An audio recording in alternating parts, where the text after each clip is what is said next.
ಈ ಭೂಮಿ ಮೇಲೆ ಪುಣ್ಯಮೂರ್ತಿಗಳು ಯಾರಂದರೆ ಮಂತ್ರಾಲಯ ಪ್ರಭುಗಳು, ಜ್ಞಾನಿಗಳು. ಅದಕ್ಕೆ ಅವ್ರ ರೂಪ ಭವ್ಯ ಸ್ವರೂಪ. ತುಂಬ ಜನ ರಾಯರ ಮಠಕ್ಕೆ ಬರ್ತಾರೆ, ಏನು ಕೆಲಸ ಇರಲ್ಲ, ಬೆಳಗ್ಗೆ ಬರ್ತಾರೆ. ಏನು ಕೆಲಸ ನೀವು ಕೇಳಿ ಅವ್ರನ್ನ, ಕೆಲಸ ಏನು ರೀ, ರಾಯರು ನೋಡ್ಲಿಕ್ಕೆ ಬಂದೆ ಅಂತಾರೆ. ಏನಕ್ಕೆ ಬರಬೇಕು ಮಠಕ್ಕೆ? ಯಾಕೆ ಬರಬೇಕು? ದರ್ಶನಕ್ಕೆ ಅಲ್ವಾ? ಕೆಲವರು ಅದೇ ಮರ್ತೋಗ್ಬಿಡುತ್ತೀರಿ, ಬರ್ತಾರೆ ಬರ್ರಂತ ತಿರುಗುತ್ತಾರೆ, ಅರ್ಧ ಪ್ರದಕ್ಷಿಣೆ ಆಗುವಾಲೇ ಯಾರೋ ಸಿಕ್ಬಿಡ್ತಾರೆ, ಮಾತಾಡ್ಕೊಂಡು ವಾಪಸ್ ಬಂದು ಹಂಗೆ ಹೊರಟೆ ಹೋಗ್ತಾರೆ. ಮಂತ್ರಾಕ್ಷತೆ ತೊಗೊಳೋದು ಮರ್ತೋಗುತ್ತೆ. ಯಾರ ಜೊತೆ ಮಾತಾಡಬಾರ್ದು. ಮಠಕ್ಕೆ ಬಂದ ತಕ್ಷಣ ಕಣ್ತುಂಬಿ ರಾಯರು ನೋಡ್ಬಿಡ್ಬೇಕಂತ. ಅವ್ರು ನೋಡಿದ್ರೆ ಸಾಕು, ನೀವೇನು ಕೇಳೋದು ಬೇಡ, ಕೈ ಮುಗಿಯೋದು ಬೇಡ, ಏನೇನು ಬೇಡ. ಆ ಬೃಂದಾವನ ಒಂದು ಸತಿ ನೋಡಿಬಿಟ್ಟು ಅವ್ರ ಮುಂದೆ 1 ಸೆಕೆಂಡ್ ಕೂತ್ರೆ ಅದು ಎಂಥ ವೈಬ್ರೇಷನ್ ರೀ. ಅದನ್ನು ಅನುಭವಿಸಿದವರಿಗೆ ಮಾತ್ರ ಗೊತ್ತಾಗತ್ತೆ, ಎಲ್ಲರಿಗೆ ಅರ್ಥ ಆಗುವಂಥದ್ದಲ್ಲ. ಪುಣ್ಯಗೆ ಆ ಒಂದು ಶಬ್ದ ಪುರಂದರದಾಸರು ಹೇಳ್ತಾರೆ, ಪುಣ್ಯಗೆ ಜಾತಕರ್ಮವನ್ನೇ ಮಾಡಿ ಚೆನ್ನ ವ್ಯಾಸರಾಯನೆಂಬ ಹೆಸರಿಟ್ಟರು ಅಂತ ತಿಳಿಸ್ತಾ ಇದ್ದಾರೆ. ಅದು ಅವ್ರಿಗೆ ಗೊತ್ತು, ಮುಂದೆ ಇವರೇ ವ್ಯಾಸರಾಜರು ಅಂತ. ಹಾಗಾಗಿ ಹುಟ್ಟಿದ ತಕ್ಷಣ ಕೊಟ್ಟ ಹೆಸರೇ ವ್ಯಾಸರಾಜರು ಅಂತ ಇಲ್ಲಿ ವಿಶೇಷವಾಗಿ ತಿಳಿಸ್ತಾ ಇದ್ದಾರೆ. ನಿಮಗೆ ಇನ್ನೊಂದು ಆಶ್ಚರ್ಯ, ವ್ಯಾಸರಾಜರನ್ನು ದಾಸರು, ಪುರಂದರದಾಸರು ಪರಿಚಯ ಮಾಡಿಕೊಡೋದು ನೋಡಿ. ವ್ಯಾಸರಾಜರನ್ನು ಬೇಬಿ ಸಿಟ್ಟಿಂಗ್ ಸೆಂಟ್ರಿಗೆ ಹಾಕಿದ್ರಂತೆ. ಯಾವ ಬೇಬಿ ಸಿಟ್ಟಿಂಗ್ ಅಂದರೆ, ನೀವು ಇಂಗ್ಲೀಷ್ದಲ್ಲ ರೀ, ಬೇಬಿ ಸಿಟ್ಟಿಂಗ್ ಸೆಂಟರ್ ಅಂದರೆ ಶಿಶುಪಾಲ, ಅವನ ಕೇಂದ್ರಕ್ಕೆ ಹಾಕೋದು ಮಕ್ಕಳನ್ನ ಅಲ್ಲ, ಶಿಶುಪಾಲನ ಕೇಂದ್ರ ಅಲ್ಲ. ಇದು ಬ್ರಹ್ಮಣ್ಯ ತೀರ್ಥರು ಪಾಲನೆ ಮಾಡುವ ಕೇಂದ್ರಕ್ಕೆ ಮಗುವನ್ನು ಬಿಟ್ಟಿದ್ದಾರೆ.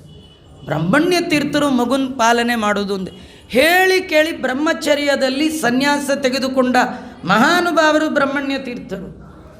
ಅವ್ರಿಗೇನು ಮಗುನ ನೋಡ್ಕೊಳ್ಳಿಕ್ಕೆ ಬರುತ್ತೆ, ಆದರೆ ಮಗುನ ನೋಡ್ಕೊಂಡಿದ್ದವರೇ. ಹೇಗೆ ನೋಡಿಕೊಂಡ್ರು?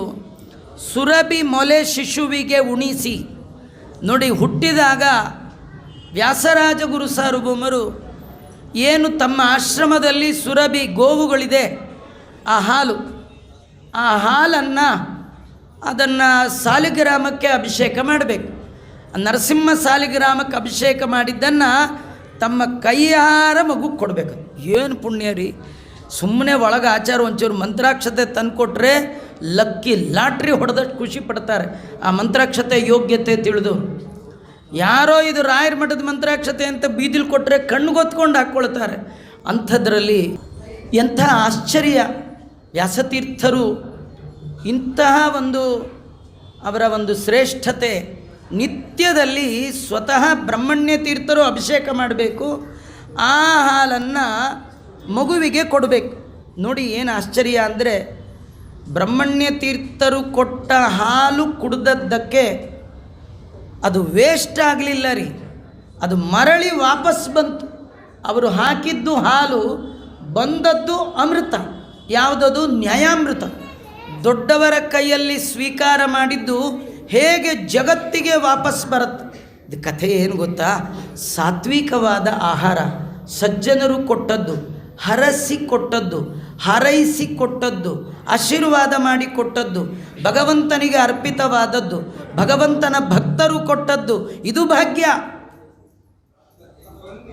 ವ್ಯಾಸರಾಜರ ದೊಡ್ಡ ಭಾಗ್ಯ, ವ್ಯಾಸರಾಜರ ಮಹಿಮಾ. ಅವರನ್ನು ಪರಿಚಯ ಮಾಡಿಕೊಡುವಾಗ ಬ್ರಹ್ಮಣ್ಯ ತೀರ್ಥರ ಕರದಿಂದ ಕ್ಷೀರಪಾನ ಮಾಡಿದ ಮಹಾನುಭಾವರು.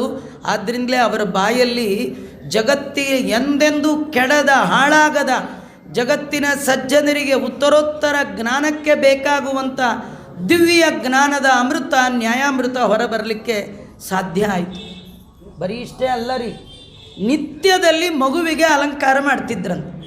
ಎಲ್ಲಿ ಸ್ವಾಮಿಗಳು, ಎಲ್ಲಿ ಮಗು ರೀ, ಇವ್ರು ಯಾಕೆ ಮಾಡಬೇಕ್ರಿ? ಅವರು ಮಗು ಅಂತ ಮಾಡ್ತಿರಲಿಲ್ಲ, ಭಗವಂತನನ್ನು ಕಂಡ ಹರಿಭಕ್ತ ಅಂತ ಮಾಡ್ತಿದ್ರು. ನಮಗೊಂದು ಕಥೆ ಇದೆ ರೀ. ಏನಂದರೆ, ದಾಸರು ಹೇಳಿದ್ದಾರೆ, ನಾವು ಕೇಳಲ್ಲ, ಯಾರು ಹೇಳಿದ್ರು ಕೇಳಲ್ಲ, ಕೇಳಿದ್ರು ನೆನ್ಪಿಟ್ಕೊಳ್ಳಲ್ಲ, ನೆನ್ಪಿಟ್ಕೊಂಡ್ರು ಮಾಡಲ್ಲ. ಅವ್ರು ಹೇಳೋದು ಹೇಳ್ತಾರೆ, ಆಚಾರ ಎಲ್ಲ ನೆನ್ಪಿಟ್ಕೊಳ್ಳೋಕ್ಕಾಗತ್ತಾ, ಮಾಡೋಕ್ಕಾಗತ್ತಾ? ಏನು ದಾಸರೇನು ಹೇಳ್ತಾರೆ? ಮಕ್ಕಳ ಆಡಿಸುವಾಗ, ಮಡದಿಯೊಳ ಅಕ್ಕರದೆ ನಲಿವಾಗ, ಹಯಗಜ ಪಲ್ಲಕ್ಕಿ ಮೊದಲಾದ ವಾಹನಗಳ ಏರಿ ಮೆರೆವಾಗ, ದೇವಕ್ಕಿ ತನೆಯನ ನೆನೆವ ಮನೆಜ. ಭಗವಂತ ಕೃಷ್ಣನನ್ನು ಸ್ಮರಣೆ ಮಾಡಬೇಕಂತೆ. ಇವರು ಸ್ಮರಣೆ ಅಲ್ಲ, ಕೃಷ್ಣನ್ನೇ ಕಾಣ್ತಿದ್ರು. ಯಾಕಂದರೆ ಭಗವಂತನ ಒಂದು ರೂಪ ಭಕ್ತರು. ಭಕ್ತರ ಒಳಗೆ ಭಗವಂತ ತನ್ನ ವಿಭೂತಿಯನ್ನು ಇಟ್ಟಿರ್ತಾನೆ. ವ್ಯಾಸರಾಜರ ಒಳಗೆ ದೇವರ ವಿಶಿಷ್ಟವಾದ ಸನ್ನಿಧಾನ. ಇವತ್ತು ನೋಡಿ, ರಾಯರು, ವ್ಯಾಸರಾಜರು, ಜ್ಞಾನಿಗಳಿಗೆಲ್ಲ ಒಳ್ಳೆ ಬಂಗಾರದ ರಥದಲ್ಲಿಟ್ಟು ಅವ್ರನ್ನ ಎಲ್ಲ ಕಡೆ ಪಲ್ಲಕ್ಕಿಯಲ್ಲಿಟ್ಟು ಮೆರವಣಿಗೆ ಮಾಡ್ತೀವಿ, ಅವ್ರನ್ನ ರಥೋತ್ಸವ ಮಾಡ್ತೀವಿ, ಕೈ ಮುಕ್ಕೊಂಡು ಹೋಗ್ತೀವಿ, ಲಜ್ಜೆ ಬಿಟ್ಟು ಗೆಜ್ಜೆ ಕಟ್ಟಿ ಕುಣಿತೀವಿ, ಹಾಡ್ತೀವಿ, ದೇವರ ಹಾಗೆ ಅವ್ರನ್ನೂ ಮೆರೆಸ್ತೀವಿ. ಅದು ಯಾಕಂದರೆ ದೇವರ ಪ್ರತಿಮಾ ಸ್ಥಾನೀಯರು. ನಮಗೆ ನೇರ ದೇವರನ್ನು ನೋಡುವ ತಾಕತ್ತಿಲ್ಲ, ಯೋಗ್ಯತೆ ಇಲ್ಲ. ನಿಮಗೆ ದೇವರನ್ನು ನೋಡಬೇಕಂದ್ರೆ ಜ್ಞಾನಿಗಳ ಹೃದಯದ ಒಳಗೆ ನೋಡಬೇಕು. ನಮಗೆ ನಿಮಗೆ ಕಥೆ ಬಿಡಿ. ರುದ್ರದೇವರು ದೇವರನ್ನು ನೋಡಬೇಕಾದ್ರೆ ದೇವರಲ್ಲಿ ದೇವರನ್ನು ನೋಡಿದ್ದಲ್ಲ. ಮತ್ತೆಲ್ಲಿ ಅವರು ನೋಡಿದ್ದು ಅಂದರೆ ಸತ್ವಂ ವಿಶುದ್ಧಂ ವಸುದೇವ ಶಬ್ದಿತಂ. ಭಾಗವತದಲ್ಲಿ ಚತುರ್ಥ ಸ್ಕಂದದಲ್ಲಿ ಬರುತ್ತೆ. ಬ್ರಹ್ಮದೇವರ ಒಳಗೆ ರುದ್ರದೇವರು ಭಗವಂತನನ್ನು ಕಂಡರು, ಬ್ರಹ್ಮಜ್ಞಾನಿಗಳ ಒಳಗೆ ಭಗವಂತನನ್ನು ಕಂಡರು. ಹಾಗಾದರೆ ಭಗವಂತನನ್ನು ಬಲ್ಲಿದ ಜ್ಞಾನಿಗಳು ಭಗವಂತನಿಗೆ ಮಾಧ್ಯಮ, ಪ್ರತಿಮೆ, ಅವರೇ ದೇವರ ಪ್ರತಿಮೆ. ಇದನ್ನೇ ದಾಸರು ಇನ್ನೊಂದು ಕಡೆ ಹೇಳ್ತಾರೆ, ಇವರ ಪೂಜೆಯೇ ನಮ್ಮ ವಿಜಯರಾಯರ ಪೂಜೆ. ನೀವು ಗೋಪಾಲದಾಸರ ಕೈ ಮುಗಿದ್ರೆ ವಿಜಯದಾಸರ ಕೈ ಮುಗಿದ ಹಾಗೆ. ವಿಜಯದಾಸರಿಗೆ ಬೇರೆ ಪ್ರತಿಮೆ ಇಲ್ಲ, ಗೋಪಾಲದಾಸರಲ್ಲೇ ಕೂತು ವಿಜಯದಾಸರು ಸ್ವೀಕಾರ ಮಾಡ್ತಾರೆ, ವಿಜಯದಾಸರಲ್ಲಿ ಕೂತು ಪುರಂದರದಾಸರು ಸ್ವೀಕಾರ ಮಾಡ್ತಾರೆ, ಪುರಂದರದಾಸರಲ್ಲಿ ಕೂತು ವ್ಯಾಸರಾಜರಂಥ ಮಹಾನುಭಾವರು ಸ್ವೀಕಾರ ಮಾಡ್ತಾರೆ, ವ್ಯಾಸರಾಜರ ಒಳಗೆ ಕೂತು ಜಯತೀರ್ಥರು ಸ್ವೀಕಾರ ಮಾಡ್ತಾರೆ.